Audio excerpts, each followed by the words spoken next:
Savitri silks చేనేత వస్త్రాల అద్భుత ప్రపంచం. సంప్రదాయం స్టైల్ ఒకే చోట.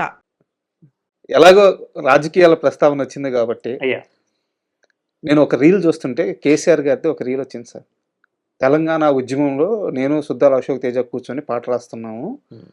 ఆ పాట ముగింపులో తెలంగాణ పండగల గురించి లాస్ట్ 2-3 లైన్లు రాయాలి, ప్లేస్ అవ్వట్లేదంటే నేను చెప్పాను అని చెప్పి అన్నారు.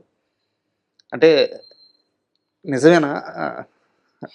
ఆ సందర్భం గురించి తెలుసుకోవాలని మిమ్మల్ని అడుగుతున్నా.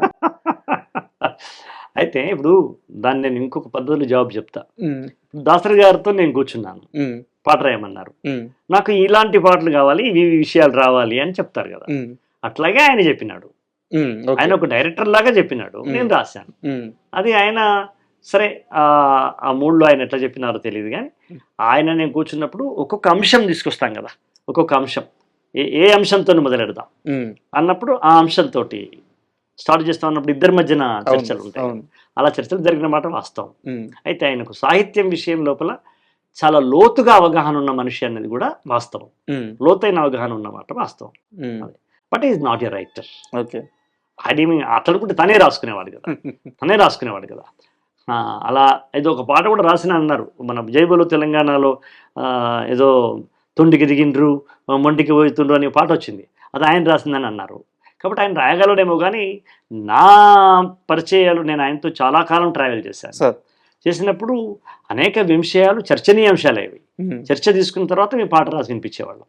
ఆయన అటు ఇటు ఇది ఇట్లా ఉంటే బాగుంటుందేమో, ఇంకా ఏమైనా ఆలోచిస్తావా, ఇలా జరిగేది. ఒక సినిమా పాట రాసిన పద్ధతిలోనే ప్రజాపాటలు రాశాం. మలిదశ తెలంగాణ ఉద్యమానికి మొట్టమొదటి పాట రాసి పురుడు పోసి అక్షరాలని ప్రజల్లోకి ఆయుధాలుగా విసిరిన వ్యక్తి సుద్దాల అశోక్ తేజ అని చెప్పి. అవును, అది తర్వాత నా మీద పెద్ద నల్లటి బురకా వేసి అసలు నేను సంబంధమే లేనివాడు అన్నట్టుగా ప్రచారము చేయడం జరిగింది. వాళ్ళే ఎవరైతే ఆ పెద్దలు ఉన్నారో వాళ్ళే అసలు ఇతను ఏమీ రాయలేదనేటువంటి ప్రచారం కూడా చేసినారు. కానీ సత్యం ఏంటంటే, కొండా లక్ష్మణ్ బాబుజీ జలదృశ్యం ఉండే కదా, వాళ్ళ ప్లేస్ ఉండే కదా, అక్కడ జెండా స్టార్ట్ చేసినారు. దానికన్నా ఒక 1 year కన్నా ముందే కేసీఆర్ గారితో కూర్చుని తెలంగాణ రాష్ట్రం గురించి, అప్పుడు మేము సినిమాలో తెలంగాణ రాష్ట్రం గురించి పాటలు రాస్తున్నామంటే మా సినిమా వృత్తిని మేము పణంగా పెట్టినట్టు. అంతే కదా, పణంగా పెట్టినట్టు. ఎందుకంటే అప్పుడు వాళ్ళు వ్యతిరేకంగా ఉంటారు కదా పెద్దలు, డైరెక్టర్లు, వాళ్ళు వీళ్ళు. అయినా కూడా మేము కాజు కోసమని నేను ముందుకెళ్లాల్సి వచ్చింది. అప్పుడు ఒక 1 year ముందు నుంచే ప్రారంభమైంది మా పాటల తయారీ.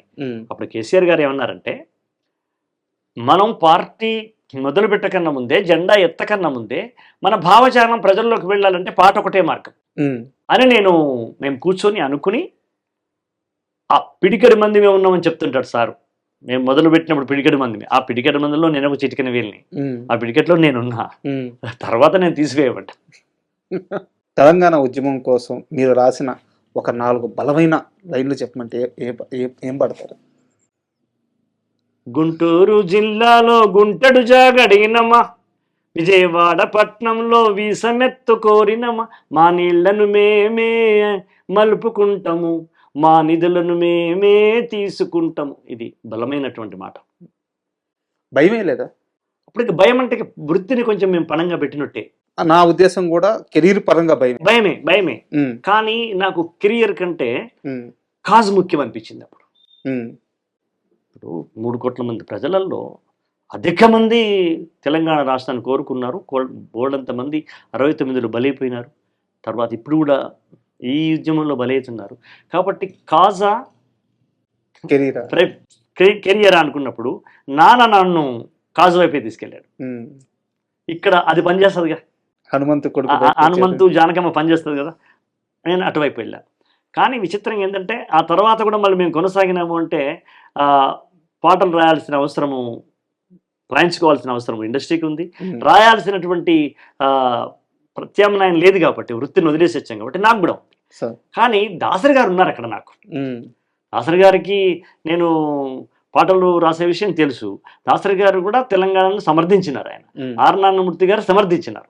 కాబట్టి నాకు ఒక ధైర్యం మాత్రం దాసరి గారు ఉన్నారు.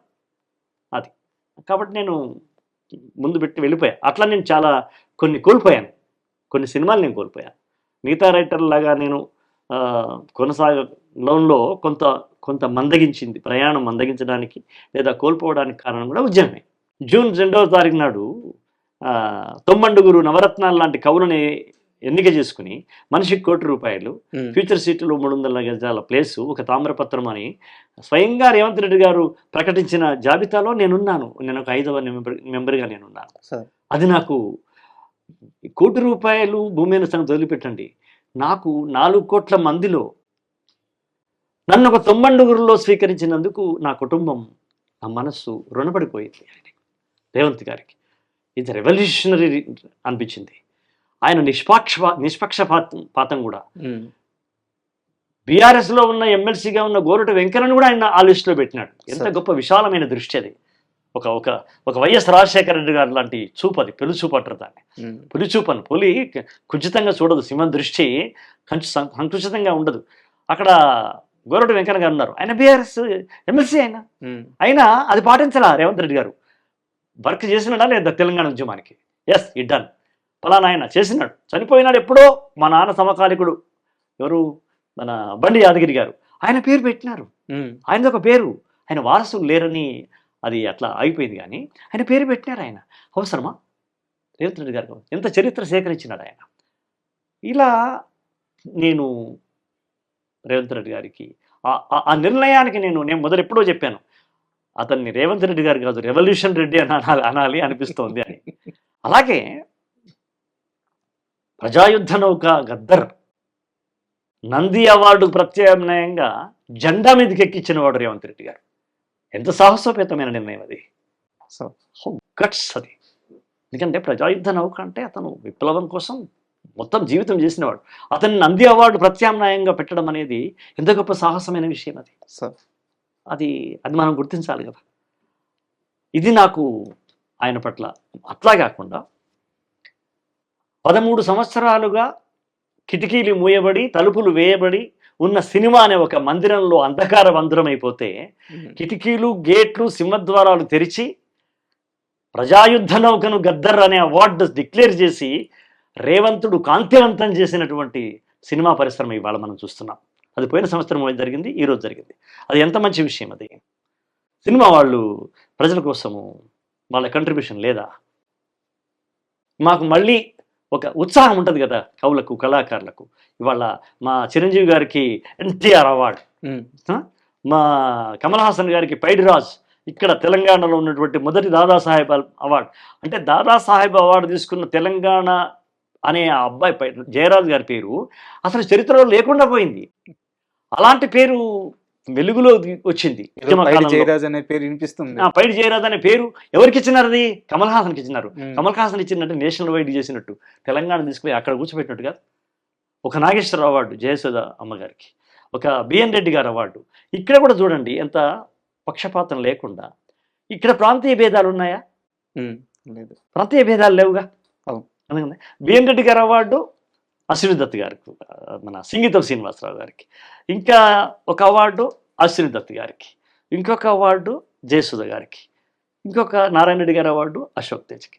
ఇలా చేయడంలో గొప్ప పరిణతిని పాటించినాడు రేవంత్ గారు. ఇవాళ మా సినిమా మందిరం కాంతివంతమైంది, అవార్డులతో కాంతివంతం చేసినాడు. ఒక ప్రశ్న సూటిగా అడుగుతున్నాను. ప్రస్తుత ముఖ్యమంత్రి సీఎం రేవంత్ రెడ్డి మీద మీకు వాత్సల్యం కాదు, దాన్ని వాత్సల్యం, ఆయనకు నా మీద వాత్సల్యం, నాకు కృతజ్ఞత చాలా ఎక్కువ ఉన్నట్టుంది. ఉంది, నిజమే మీరు చెప్పే మాట. ఎందుకు ఉంది అంటే ఆయన యొక్క ప్రవర్తన విధానమే, ఆయన ప్రవర్తననే, ఆయన మాట్లాడే తీరు, ఆయన మమ్మల్ని గౌరవించే తీరు పట్ల నాకు గౌరవం ఉంది.